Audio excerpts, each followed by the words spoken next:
देहरादून और ऋषिकेश के बीच 7 मोड़ इन दिनों सिर्फ एक सड़क नहीं बल्कि उत्तराखंड के भविष्य का सबसे बड़ा सवाल बन चुका है। सवाल ये है कि क्या विकास के नाम पर हजारों पेड़ों की बलि देना जरूरी है? क्या सड़क चौड़ी करने का कोई दूसरा रास्ता नहीं था? क्या जंगलों की कीमत पर बनने वाला विकास आने वाली पीढ़ियों के साथ न्याय कहलाएगा? और सबसे बड़ा सवाल, क्या उत्तराखंड की पहचान उसके पहाड़, जंगल और हरियाली है या सिर्फ चौड़ी सड़कें? इन्हीं सवालों के साथ अब 7 मोड़ पर शुरू हुआ विरोध एक बड़े जन आंदोलन का रूप ले चुका है। पर्यावरण कार्यकर्ता, सामाजिक संगठन, स्थानीय लोग और बड़ी संख्या में युवा लगातार सड़क पर उतर रहे हैं। पेड़ों से लिपटकर उन्हें बचाने की कोशिश हो रही है।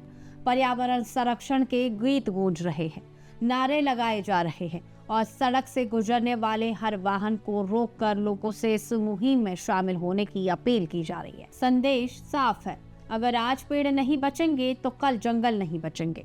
प्रदर्शनकारियों का कहना है कि यह लड़ाई सिर्फ कुछ पेड़ों की नहीं बल्कि उत्तराखंड की सांसों की है।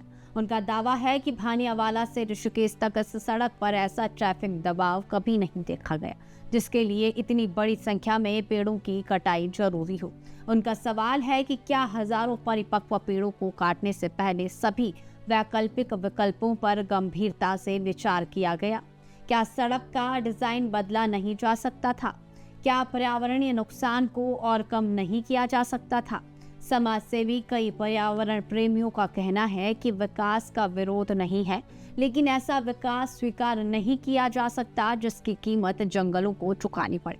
प्रदर्शनकारियों का आरोप है कि विकास कार्यों के नाम पर जंगलों को लगातार नुकसान पहुंचाया जा रहा है और अब समय आ गया है कि ऐसी परियोजना की दोबारा समीक्षा हो। हालांकि सरकार और राष्ट्रीय राजमार्ग प्राधिकरण यानी NHAI इन तमाम आरोपों से सहमत नहीं है। NHAI का कहना है कि यह परियोजना सभी वैधानिक अनुमतियों के बाद शुरू की गई है और उत्तराखंड हाईकोर्ट ने भी फिलहाल पेड़ कटान पर कोई रोक नहीं लगाई है।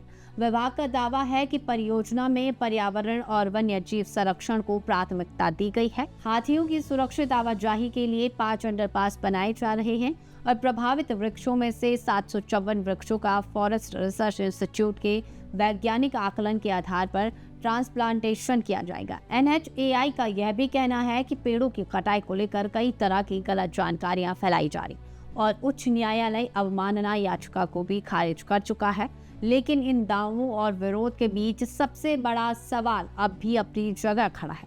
अगर पर्यावरण संरक्षण वास्तव में प्राथमिकता है तो फिर इतने बड़े स्तर पर पेड़ों की कटाई की नौबत क्यों आई? अगर विकास जरूरी है तो क्या ऐसा मॉडल नहीं बनाया जा सकता है जिसमें सड़क भी बने और जंगल भी बचे? क्या उत्तराखंड जो खुद जलवायु परिवर्तन और प्राकृतिक आपदाओं की मार झेल रहा है, वहां हजारों पेड़ों का नुकसान भविष्य में और बड़ी चुनौती नहीं बनेगा? या फिर यह मान लिया जाए कि विकास की दौड़ में हरियाली की कीमत चुकाना अब सामान्य बात हो गई है? फिलहाल 7 मोड़ पर आंदोलन थमने का नाम नहीं ले रहा है। हर दिन लोग जुट रहे हैं, गीतों और नारों के जरिए आवाज बुलंद कर रहे हैं, राहगीरों को जागरूक कर रहे हैं और सरकार से सिर्फ एक मांग कर रहे हैं। अगर विकास करना है तो ऐसा रास्ता चुनिए जिसमें सड़क भी आगे बढ़े और उत्तराखंड के जंगल भी सुरक्षित रहे। अब देखना होगा कि यह आवाज सिर्फ आंदोलन तक सीमित रहती है या फिर सरकार इस पर दोबारा विचार करने की जरूरत महसूस करती है। तो चलिए फिलहाल के लिए बस इतना ही। बने रहे उत्तर भारत लाइव के डिजिटल प्लेटफॉर्म के साथ और इस पूरी खबर पर आपकी क्या राय है कमेंट बॉक्स में बेबाकी से साझा करें।